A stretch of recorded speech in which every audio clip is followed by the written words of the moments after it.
morning. We are on, if you can see back here, we are on lesson 106 today. Two-step equations. To be honest, this is one of my favorite standards and favorite things to sit and do because it really gets my brain going. So grab a pencil, grab a notebook, let's get started. Okay, to start us out, instead of giving you language of the discipline, I've put a two-step equation on the board.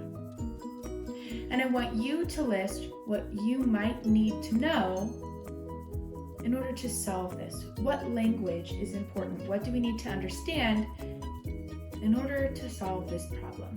Go ahead, I'll give you 15 seconds to list out some words.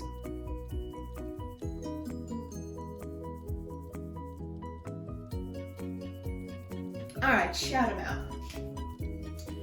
Multiplication, because these are touching and touching means multiply, so I'll put multiply, and we know the definition of multiply is repeated addition. I heard variable because n is a variable. And a variable is a missing value, or it's a letter representing a value.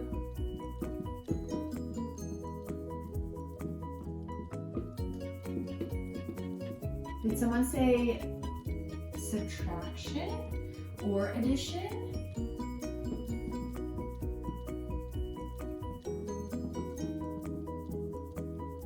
Maybe we need to know words like sum and quotient and difference and product. Very good. These are all things, all words that we need to understand for two-step equations. All right, so let me walk you through this. We need to find n. Our goal is to find the value of n. So this means 3 times something minus 1 equals 20. So let's start working backwards.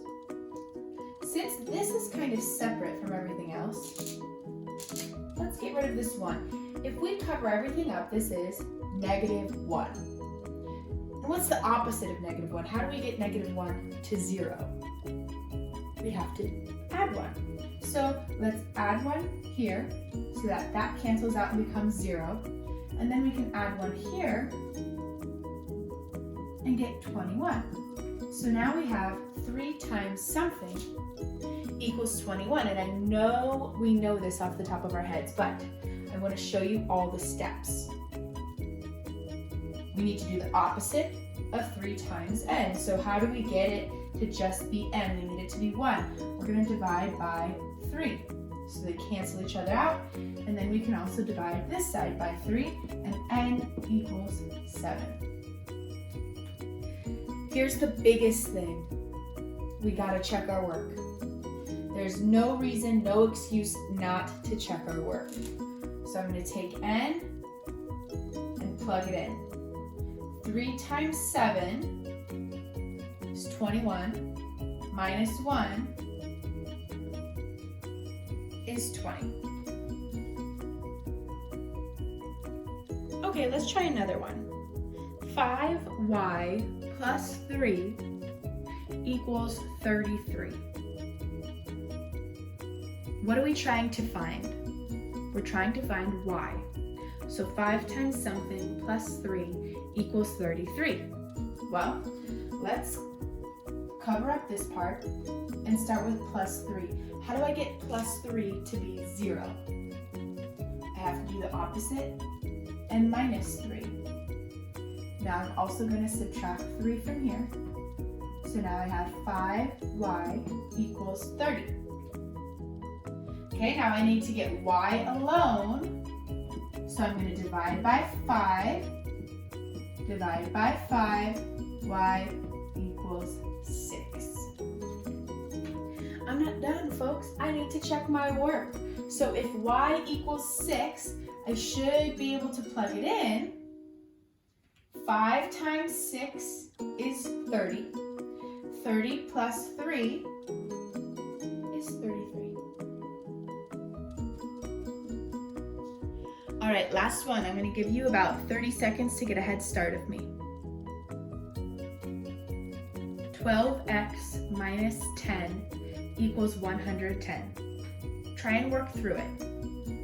See if there's any spot that you get stuck.